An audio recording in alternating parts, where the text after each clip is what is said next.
জয় জয় শ্রীমদ ভগবত কথা অমৃত কি জয় জয় শ্রীমদ ভগবতানন্দ হরি হরি ভগবান বলে আজকে আমরা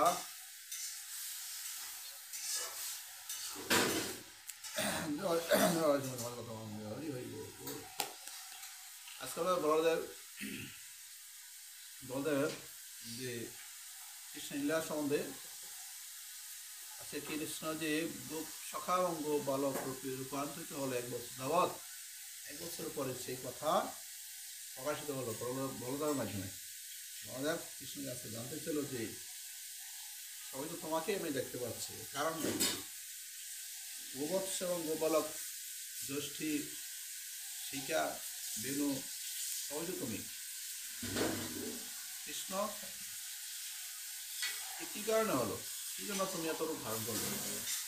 তখন ভগবান শ্রীকৃষ্ণ বলদেবকে সব কিছু বলে বললেন যে ব্রহ্মা আমার লীলা দর্শন করতে চেয়েছেন, আর আমিও চাইছিলাম গোপালক এবং কিছুদিন আমার সঙ্গে দূরে থাকলে আমি কিছু ওষুধ রোপণ করতাম এবং ব্রজ মায়েদের মনোবাসনা এবং গোমাতাদের মনোবাসনা পূর্ণ করতাম, তাদের গোবৎস্বরূপ এবং ব্রজ মায়েদের সন্তানরূপে তাদের আদর আহ্বান পাওয়ার জন্য আমি এই রূপ ধারণ করেছি, তাদের মনোবাসনা পূর্ণ করার জন্য।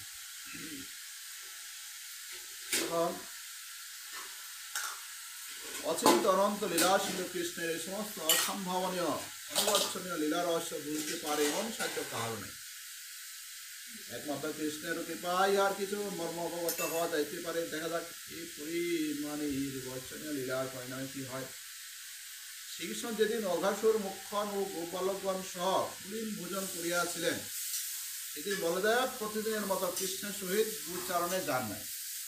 যেদিকে উনি এই যে অঘাসুর হত্যা করছে ওদিন কিন্তু বলরাম আসে নাই, কারণ না ওই না যাওয়ার কারণে, না আসার কারণে বলরাম ওদিন বুঝতে পারে না যে ঘটনাটা কি। এতদিন তো হতেই আসছে, বুঝতে পারা যায়, কিন্তু এত কিন্তু প্রকাশ পায় নাই, কথা বুঝুন। আজ এই গোবৎসাদী হরণ এবং কৃষ্ণের গোবৎসাদী রূপ ধারণ বৃত্তান্তের বিন্দু বিশ্বকেও জানেন না। কৃষ্ণের এত রূপ ধারণ করছে বলরামে কিছুই জানে না। বলরাম তো ওই দিন ছিল না, ওই দিন তার জমদিনগুলোকে তার মা তাকে বাড়িতে রেখে দিয়েছে। ওদিকে কৃষ্ণ একাই গোপালক এবং গোপ সখা করে নিয়ে গোবৎস করে নিয়ে বনে আসছিল।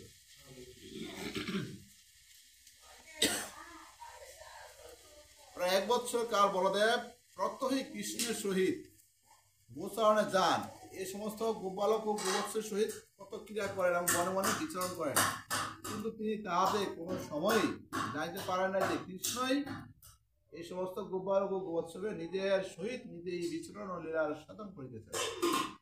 বলদিন তো ওই দিন যায় না, কিন্তু প্রতিদিন থেকে প্রতিদিনই গেছে, কিন্তু প্রতিদিন তাদের সাথে খেলা করছে, দৌড়াদৌড়ি করছে, দুষ্টিমি করছে, গোপ সখাদের সাথে হাসি ঠাট্টা করছে। হ্যাঁ, কিন্তু গুণাক্ষরও বুঝতে পারে নাই এরাই শ্রীকৃষ্ণ। একজন কৃষ্ণই তো এদের রূপ ধারণ করছে, বড় হয়তো বুঝতেই পারে না এরা। ওদিন গো মাতাদের কাহিনী দেখে এসে আমার চিন্তা হয়ে গেল।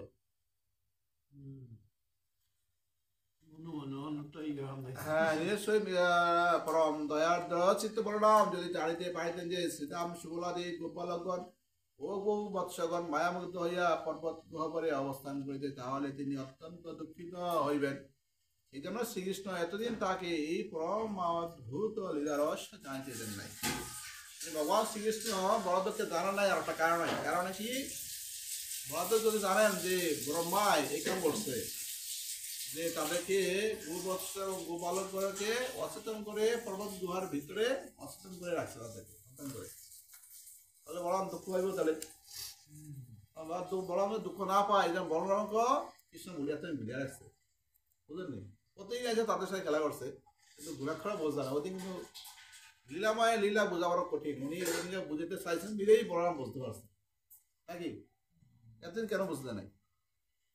কিন্তু অনন্ত লীলাময় শ্রীকৃষ্ণ অচিরেই এই লীলার অবসান করিবেন বলিয়া আজ তিনি তাহার পরম প্রিয় শঙ্কর্ষণকে সেই লীলা রহস্য জানাই দিলাম না। আজকে এই পর্ব শেষ করবেন, তাই আজকে জানাইছেন, বুঝলেন? এতদিন জানা নেই। বরং তো এরপর দিন প্রতিদিন নিয়েছে, বলে 1 বছর তো প্রতিদিন আসা করে লগে আসে যায়, কিন্তু একদিন গুণাক্ষরা বুঝতে পারে না যে আসল সীতাম সুদাম নয়, এরা স্বয়ং কৃষ্ণই সীতাম সুদাম রূপ এবং গোবৎস রূপ ধারণ করছে। লীলাময় লীলা বোঝা বড় কঠিন। তাই আজ ভগবান শ্রীকৃষ্ণ আজকে সেই লীলা প্রকাশ করে বিদায় আজ বড় দুঃখে জানিয়েছে, তাই বললাম আজকে জানতে পারছে।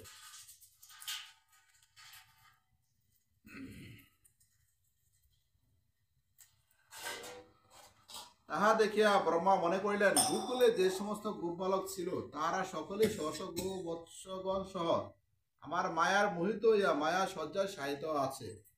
অদ্যাপি তাহাদের মায়া সজ্জা হইতে পুনরুত্থান ঘটে নাই। কিন্তু এই যে কিয়ৎ দূরে কৃষ্ণের সহিত আবার সেই সমস্ত গোপবালক ও গোবৎসগণকে 1 বৎসর কাল ইহা করিতেছে, ইহা তো আমার মায়া মুগ্ধ নহে, তবে ইহারা কে এবং কোথা হইতে আসিল? ইহা দেন ব্রহ্মা কি হলো, ব্রহ্মা চিন্তা হলো আমি তো গোবৎস গোপালকগণকে মায়ামুগ্ধ করিয়া আমি অষ্টম করিয়া পর্বত গুহার ভিতরে ভরে রাখছি। তাহলে এই যে কৃষ্ণের সাথে 1 বছর ধরে আছে গোপালক ও গোপ সবারা খেলতে আছে, এরা কারা? মানে এদেরকে অচেতন করে রাখছে পর্বত গুহার ভিতরে।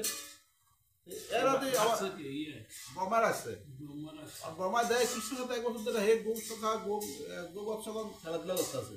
তাহলে এরা কারা? ব্রহ্মা চিন্তা করে গেছে আমি তো এদেরকে লুকিয়ে রাখছি 1 বছর, তাহলে এরাও কিভাবে কৃষ্ণের সাথে খেলাধুলা করতে আছে? কিভাবে বা কোথাও হয়তো এরা আসলো? ব্রহ্মা চিন্তা করতে আছে।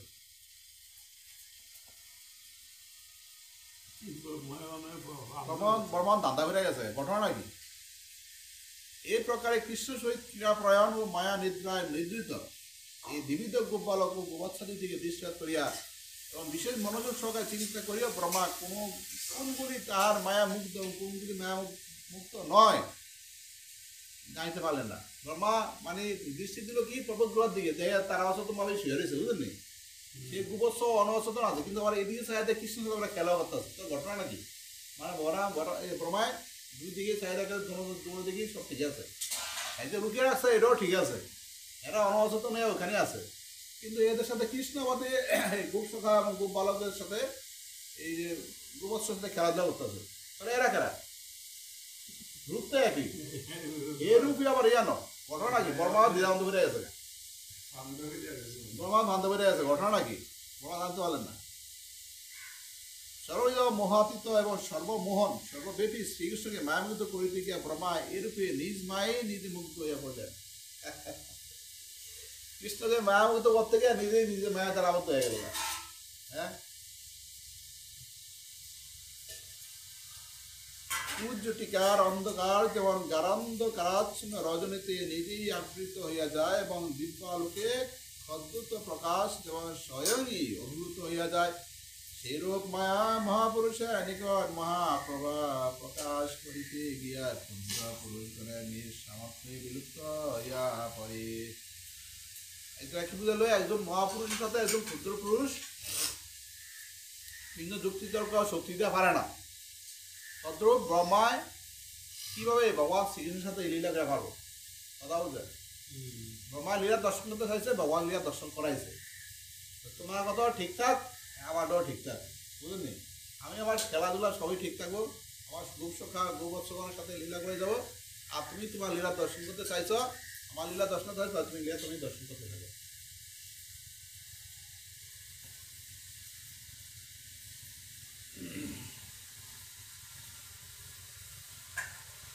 ব্রহ্মা এই প্রকারে নিজ মায়া নিজেই মুগ্ধ হইয়া যেমনই সে গোপালক ও গোবৎসগণের দিকে দৃষ্টিপাত করিলেন, অমনি সমস্ত গোপালক ও গোবৎসগণ নবনীল নিরদ বর্ণ পীত পট্টাম্বধারী শঙ্খচক্র গদা পদ্মগণ মণিমুকুটধারী হার কুণ্ডল বনমালা পরিশোভিত চতুর্মতিতে ব্রহ্মা দৃষ্টিগোচর হইলেন।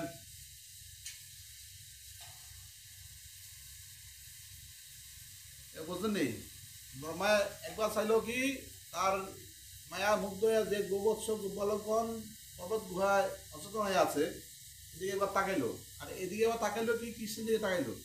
কৃষ্ণের দিকে অসংখ্য গোপালক এবং গোবৎস মিলে খেলা করতেছে, দেখলো কি তারা অসংখ্য নারায়ণ রূপে আবির্ভূত, তার সবাই নারায়ণ, সবাই শঙ্খ কীট গদাধারী চতুর্ভুজ রূপধারী।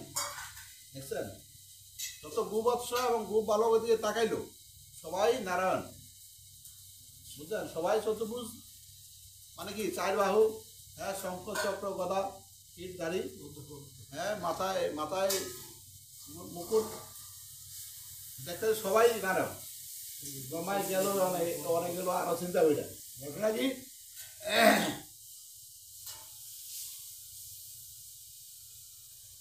দৃষ্টিগোচর হইলেন।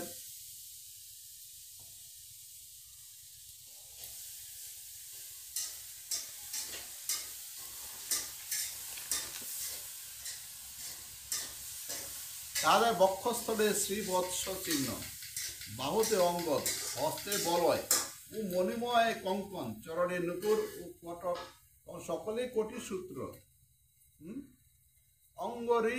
অঙ্গরীয় প্রভৃতি বিবিধ আভরণে পরিশোভিত, মানে প্রত্যেকের অঙ্গেই পরিশোভিত, তা হলো প্রত্যেকের অঙ্গেই কোটি সূত্র, মানে ওই যে ব্রাহ্মণ পেতে আর কি।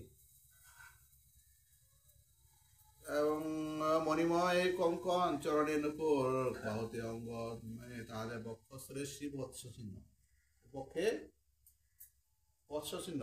বৎস চিহ্ন কি?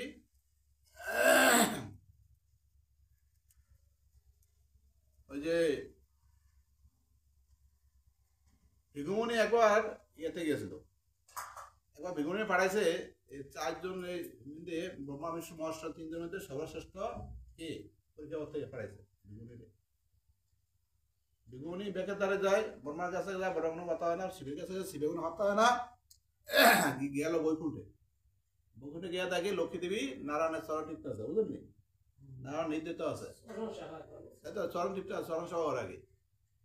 তখন অনেক ভিগুমণি ডাকে, নারায়ণ কোনো সাড়া দেয় না। ভিগুমণি গিয়া নারায়ণের বক্ষে গিয়ে আঘাত লাথি দিল, বুঝলেন? বক্ষে আঘাত তুমি ডাকে, তুমি শোনো না, ভিগুমণি সেটা গিয়া নারায়ণ বক্ষে দিল লাথি। ভিগুমণি সেই বক্ষে সে রাতি চিহ্ন নারায়ণ বুকে ধারণ করে আছে এখন। কথা বলতে এই জন্য দেখবেন যে নারায়ণের বুকে এই একটা কত চিহ্ন আছে, সেটা হলো কত চিহ্ন। এইবার এই জন্য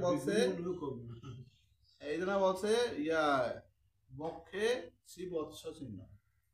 নারায়ণ উঠটা কি করেছে, তখন বেগুনি যখন তার পক্ষে আঘাত করলো, নারায়ণ সাথে উঠটা না বেগুনি চরণ টিপাইতেছে, হে মণিবর, তুমি তো ব্যথা পাও না, আমার এই লৌহ বক্ষে তুমি আঘাত করেছো, তুমি তো ব্যথা পাও, তুমি তো ব্যথা পাও নাই। হ্যাঁ, তখন নারায়ণের বুকে আঘাত করার কারণে লক্ষ্মী দেবী উঠটা তখন এই ব্রাহ্মণের অভিশাপ দিছে। তখন তোরা কইছে তোরা ব্রাহ্মণার সব ঘর বুঝা গেছে তোর, আবার আশীর্বাদও দিছে, ব্রাহ্মণের পূজা করতে হয়। লক্ষ্মী তো সেদবো না, স্বামীরে আঘাত করছে, তো সেদবই। লক্ষ্মী দেবী আবার ভিগুমণি অভিশাপ দিছে, আশীর্বাদ তো মনে দিছে। ভিগুমণি লোক নিয়েছি ওই নারায়ণ ডাকে, নারায়ণের সাড়া দেয় না, এই জন্য গিয়া বক্ষে আঘাত করছে। তো এই ভিগুমণি বলছে যে তিন দেবতা তুমি হলো শ্রেষ্ঠ, তোমাদের রাগ হিংসা কোনোটাই নাই, তুমি এই জন্য তাকে শ্রেষ্ঠতে পূজা দিয়েছে নারায়ণকে। মহাসৌভাগ্যশালী সাধক ভক্তগণ তাহাদের উপাস্য প্রতিমা দিতে ভক্তিপূর্বক যে সমস্ত সুকুমল তুলসী দাম অর্পণ করিয়েছেন, তাহা দ্বারা সকলেই আপাত মস্তক পরিশোভিত হইয়া ব্রহ্মার দৃষ্টিপথে বিরাজিত হইলেন।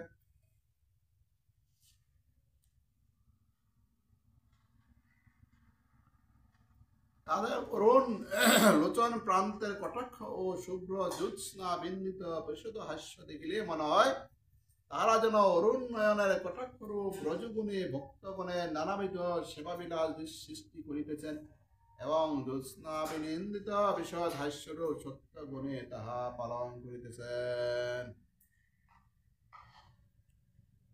ব্রহ্মায় ভগবানের এই লীলার দীক্ষা উনি আচ্ছাদিত হয়ে গেলেন যে ভগবান কিভাবে তার গোপসখা এবং গো বৎসকের রূপ ধারণ করে নিজেই তাদের সাথে খেলাধুলা করতেছেন, এবং এই লীলা দেখে ব্রহ্মা আচ্ছাদিত হলেন।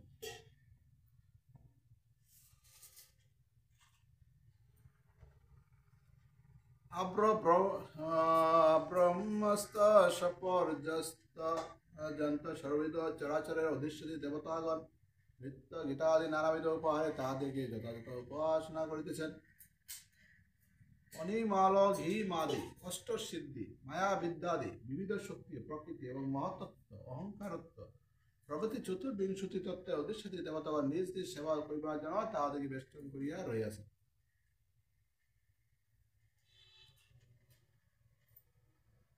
কাল স্বভাব সংস্কার কাম কর্ম ও গুণ প্রভৃতির উদ্দেশ্যে দেবতাগণ তাদের প্রভাবে বশীভূত হইয়া সহযোগ্যতা অনুসারে তাদের সেবা করিতেছেন। মানে সব দেবতাগণ ভগবান শ্রীকৃষ্ণের যার যে সেবা করার অধিকার আছে সেসব সেবা করতেছেন। তারা সকলেই নিত্য প্রকাশ প্রমানন্দের ঘনীভূত মূর্তি গান যুগে আত্ম সাক্ষাৎকার পরায়ণ জ্ঞানীগণ পর্যন্ত তাদের স্বরূপ উপলব্ধি করতে সক্ষম হন না। যাহার স্বপ্রকাশ শক্তিতে পরিদৃশ্যমান বিশ্ব প্রকাশিত হইয়া থাকে সেই ব্রহ্মাত্মক শ্রীকৃষ্ণের রূপ বালকাদি পার্শ্বদ্যকে ব্রহ্মা যুগপথ এইভাবে দর্শন করলেন। এই যুগের পার্শ্বদ মানে ভগবানের যে সখারা তারা কি তার পার্শ্ব নিত্য পার্শ্বদ বুঝলেন, যারা ভগবান যেন নিজের জীবন মিলিয়ে যেতে রাজি। হ্যাঁ, এই জন্য ভগবান তার ভক্ত ছাড়া একমত থাকতে পারে না।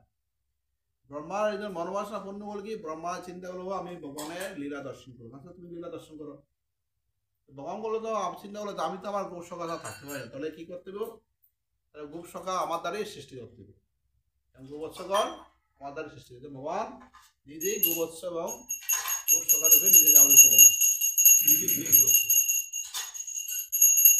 এই পরমার্থ দর্শনে ব্রহ্মার পঞ্চ জ্ঞানেন্দ্রিয় পঞ্চ কর্মেন্দ্রিয় এবং মন স্থিমিত হইয়া গেল ও তিনি গ্রাম্য দেবতার সম্মুখে বালকে খেলার পুতুলেন লইয়া অবস্থান করিতে লাগিলেন।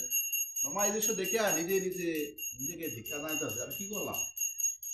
আমি একটু লীলা দর্শন করতে গিয়ে আমি কি মহা অপরাধের ভাগী হয়ে গেলাম। ব্রহ্মা এখন নিশ্চয় হয়ে খারাপ হয়েছে, বুঝলি কি হবে আর কি করা যায়?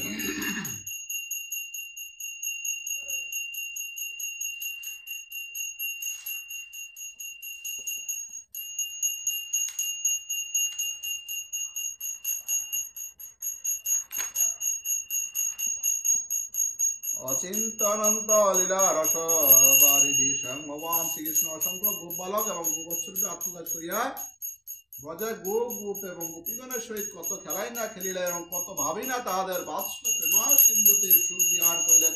কিন্তু তাহার এই গুপ্ত লীলার গুপ্ত রস কেহই জানিতে কিংবা বুঝিতে পাইলেন না।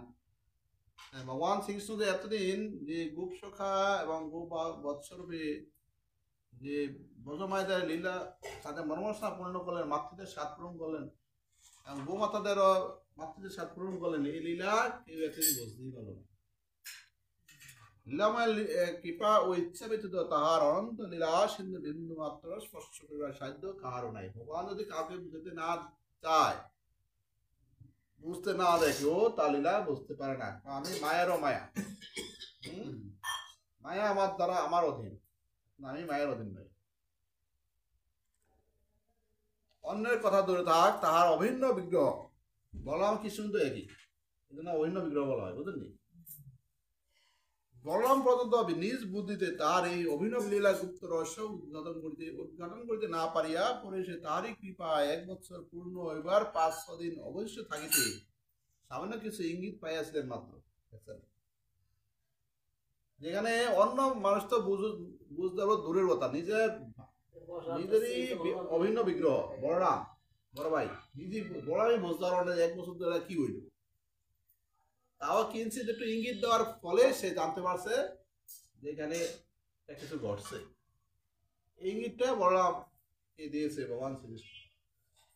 যাই হোক, এরূপ অভিনব ভাবে লীলার আস্বাদন করিতে করিতে লীলাময় শ্রীকৃষ্ণ 1 বৎসর কাল অতিবাহিত করিলেন। বৎসর পূর্ণ দিনে তিনি পূর্ব দিনে নিজে দাম শুক্লাদি বালক মূর্তি এবং গোবৎস মূর্তির সহিত ক্রীড়া প্রসঙ্গে তাহারা আত্মক্রিয়াত ইঙ্গিত জানাইয়া যমুনা পলিনে সন্নিহিত বনভূমিতে উপস্থিত হইলেন। নানাবিধ দুষ্ট ক্রিয়ার সেমত হইলেন। পূর্ব 1 বৎসর একদিনে শ্রীকৃষ্ণ শ্রীরাম শুক্লাদি গোপ বালক সহ পলিন ভোজন লীলা করিয়া আসলেন এবং ব্রহ্মা তাহার সর্বসাহায্যময় লীলা ভাণ্ডার হইতে আরো কিছু চমৎকারিত্ব সঞ্চয় রূপে গোপ বালক ও গোবৎসঙ্গে মায়ামুত করিয়া স্থানান্তরিত করিয়াছিলেন। সেই দিন শ্রী বলরামের জন্ম নক্ষত্র ওদিন জন্ম নক্ষত্র যোগ হওয়ায় মাঙ্গলিক কার্যানুষ্ঠান করিবার জন্য তাহার জননী তাহাকে কৃষ্ণের সহিত বনে আসতে দেন নাই। সেদিন কৃষ্ণ অগাসুরকে হত্যা করছে, ওদিন ছিল বলরামের জন্মদিন। জন্মদিন উপলক্ষে মায়ের সাধারণত ভগবানকে নারায়ণের ভোগ দিব, ভগবান নারায়ণ বলরাম একটু স্নান টান করে নতুন পোশাক গহনা দিয়ে পরাইব, কিছু কাজকর্ম আছে বিদায় বলরামে সেদিন গিয়া মনে আসতে দেন নাই, বুঝলেন? বলরাম উপস্থিত যাওয়াত তার লীলা থেকে দূরে ছিলেন।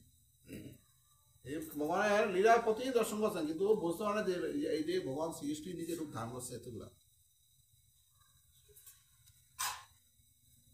আজও বৎসর পূর্ণ দিনে বলরামের জন্ম নক্ষত্র যুগ হওয়ায় তারই জননী তাকে কৃষ্ণ সহিত বর্ণে আসতে দিলেন না। লীলামায়া লীলা শক্তি এমনই আছে তো যুগ যুগ যে যে লীলায় তাহার উপস্থিতি কিংবা অনুপস্থিতি প্রয়োজন থাকে, সেই লীলায় পাকে চক্রে তাহার ঠিক উপস্থিতি কিংবা অনুপস্থিতি ঘটিয়া যায়।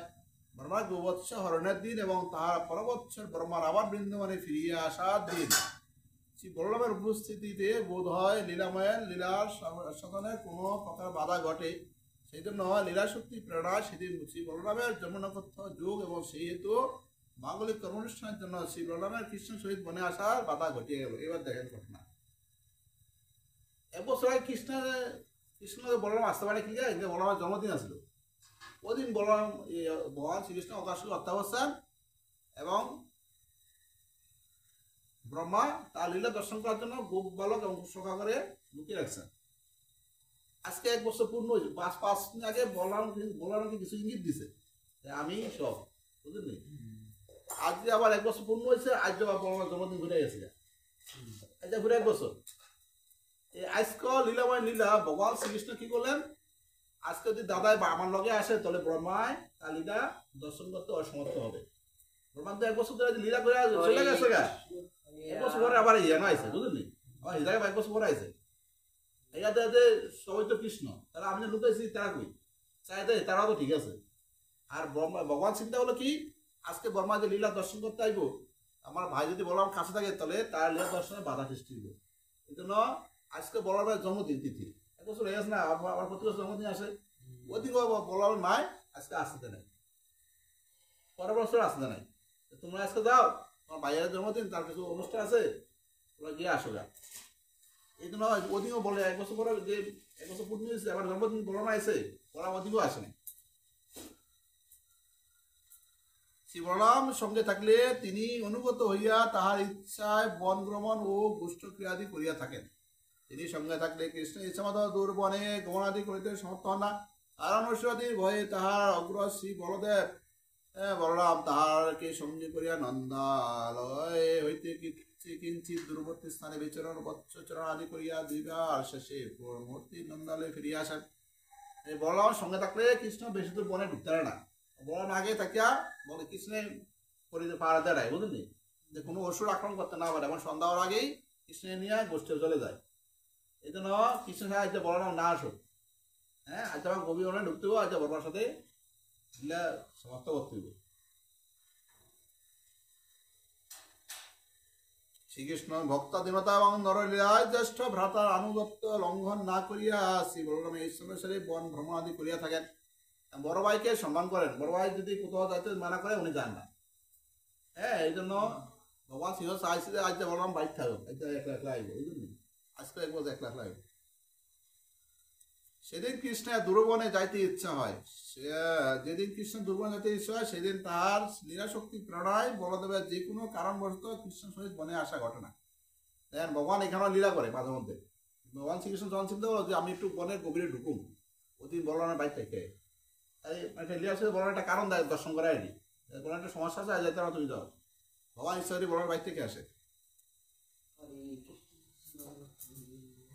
আজও ঠিক তাই ঘটিয়াছে। ব্রহ্মাকে কৃতার্থ করবার জন্য কৃষ্ণের নির্ভীত দূরবনে যাওয়ার ইচ্ছা হওয়ায় শ্রী বলরাম তার সঙ্গে আসিতে পারিলেন না। কৃষ্ণ সমস্ত গোপালক বনে পরিচালক হইয়া ইচ্ছা মতো তাহাদের পরিচালিত করিয়া নন্দালয় হইতে বহুদূরবর্তী নিভৃত গহন বনে উপস্থিত হলেন ও নিকটবর্তী সুকুমল তৃণপূর্ণ ক্ষেত্রে গোবৎসকে ছাড়িয়া দিয়া ঘন সন্নিবিষ্ট বৃক্ষ ছায়ায় নানাবিধ বাল্যলীলা করিতে লাগলেন। আজকে বলরাম সারা কৃষ্ণ আইসে, 1 বছর পূর্ণ হয়েছে তো, আজ ছিল বড়, আজ বর্মার সাথে সাক্ষাৎ দিল। এই জন্য গহীন বনে ঢুকছে, কারণ তার সঙ্গে যারা আছে সবাই কৃষ্ণ, সবাই নিজে। আসল আসল গো বৎস গো বালক তো ওই ব্রহ্মায় মোহিত হয়ে আসছে সে গভীর অরণ্য পর্বতে ঘুরা তাহলে তখন উনি নিজে গভীর বনে গিয়া গোবৎসকে ছেড়ে দেয় গোবৎস তো নিজেই গোবৎস তৃণলতা খাইতেছে উনি এটা বিক্ষেপ তুলে বৈশা বিক্ষেপ তুলে বৈশা খেলাধুলা করতেছে গো বালক গোবৎসকে শান্ত করিয়া ব্রহ্মা তৎক্ষণাৎ ব্রহ্মলোকে গিয়া আবার তৎক্ষণাৎ তন্মুহূর্তে সেখানে প্রত্যাবর্তন করিলেন অখিল ব্রহ্মাণ্ড পালক শ্রীকৃষ্ণের বয়স্যগণ এবং গৌবৎসকে হরণ করিয়া ব্রহ্মা বড়ই ভীত হইয়া পড়িয়াছিলেন সেই জন্য তিনি ব্রহ্মলোকে গিয়া ক্ষণমাত্র বিলম্ব না করিয়া তৎক্ষণাৎ ফিরিয়া আসলেন ব্রহ্মা কিন্তু ওই যে বলাইছে গৌবৎস গোপালক নিয়ে বলে কিন্তু উনি ভয়ে ভয়ে আসলো আমি লীলা দর্শন করতে চাই না জানি কি হয়ে যায় উনি ব্রহ্মলোকে ফলে ব্রহ্মলোকে গেছে গিয়ে আবার তৎক্ষণাৎ ফিরে আইছে ফিরে আইতে দেখেন 1 বছর গেছে এই আইতে ব্রহ্মার 1 বছর গেছে মানে আমাদের দিন হলো 1 বছর কথা বুঝলি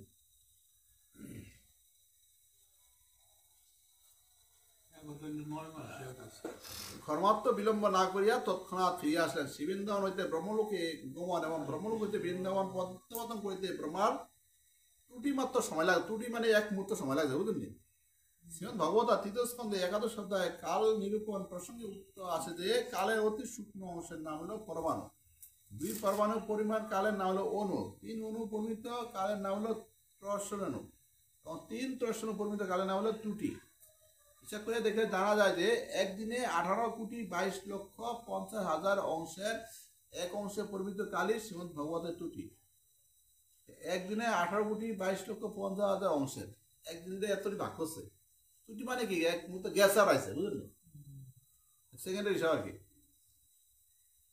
বর্তমান যুগে সর্বজন বিদিত কাল বিভাগের হিসাবে একদিনের 86,400 ভাগের 1 ভাগে কালকে সেকেন্ড বলা হয় এই সেকেন্ড নামের কালেরও 21,900 ভাগের 1 ভাগ পরিমিত কালকে শাস্ত্রকালের ত্রুটি বলা হয় 1 সেকেন্ডেরও কম সময় লাগে বুঝলেন 1 সেকেন্ডও না 1 সেকেন্ডের কি হয়েছে 21,900 ভাগের 1 ভাগ 1 সেকেন্ডারে 21,900 ভাগ করছে দেন 1 সেকেন্ড লাগে না 21,900 ভাগের 1 ভাগকে ত্রুটি বলা হয় ত্রুটি বলে শোনা যায় যে আলোকচিত্র মানে বিজ্ঞানবিদ মনীষীগণ 1 সেকেন্ড কালের 1,000 ভাগের 1 ভাগ কাল পর্যন্ত ব্যবহার করিবার ব্যবস্থা করিয়াছে কিন্তু শাস্ত্র ত্রুটি তাহার 3 ভাগের 1 ভাগ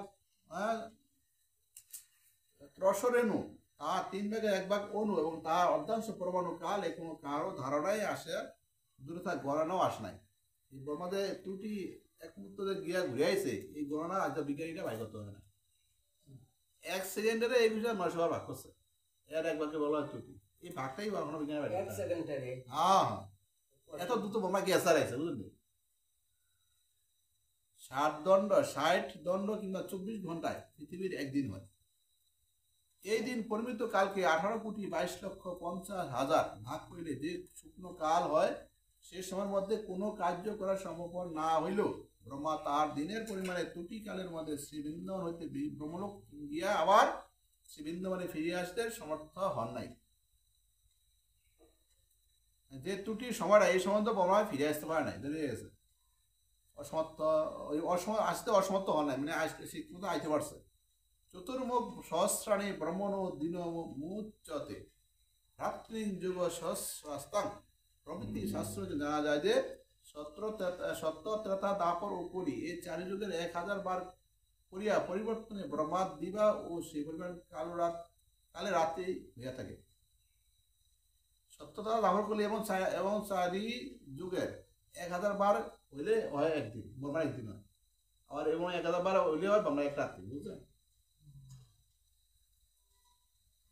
সুতরাং ব্রহ্মার অহরাত্রের পরিমাণ 2,000 চতুর্যুগ অর্থাৎ সত্য তথা প্রভৃতি 8,000 যুগ ব্রহ্মার এই অহরাত্র পরিমিত কালে 18,22,50,000 ভাগের 1 ভাগ পরিমিত ত্রুটি কাল নিতান্ত অল্প নয় তাতে পৃথিবীর কালের পরিমাণে 1 বৎসর হয় অতএব ব্রহ্মা ত্রুটি কালের মধ্যে শ্রীবৃন্দাবন হইতে ব্রহ্মকে গমন এবং সেখান হইতে শ্রীবৃন্দাবন প্রত্যাবর্তন করা অসম্ভব হয় নাই এবং তা অবিশ্বাস্য নয় ব্রহ্মা এক মতন দিয়ে সব ঘুরে আইতে পারে বুঝলি শ্রীপাদ রামানুজাচার্য প্রবর্তিত বিশিষ্ট দ্বৈত সিদ্ধান্ত ধুরন্ধর শ্রীপাদ বীর রাঘবাচার্য মহোদয় তাহার ভাগবত চন্দ্রিকা টিকা একটি অভিনব শ্লোকে ব্যাখ্যা করিয়াছেন এই শ্লোক আলোচনা করলে ব্রহ্মার এত তাড়াতাড়ি বৃন্দাবনে ফিরিয়ে আসবার সুস্পষ্ট কারণ জানতে পারা যায়। যদ্যপি এই শ্লোক একমাত্র শ্রীপাদ বীর রাঘবাচার্য বিদিত শ্রীধর স্বামীপাদ প্রভৃতি কোনো টিকাকারী অনুমোদন করেন নাই।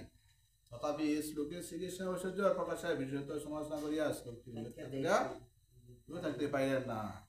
জয় শ্রীমদ ভগবত কি জয়। আমরা আগামীতে বাকি আস্বাদন দেবো। জয় রাধা মাধব ভগবান শ্রীকৃষ্ণকে জয়।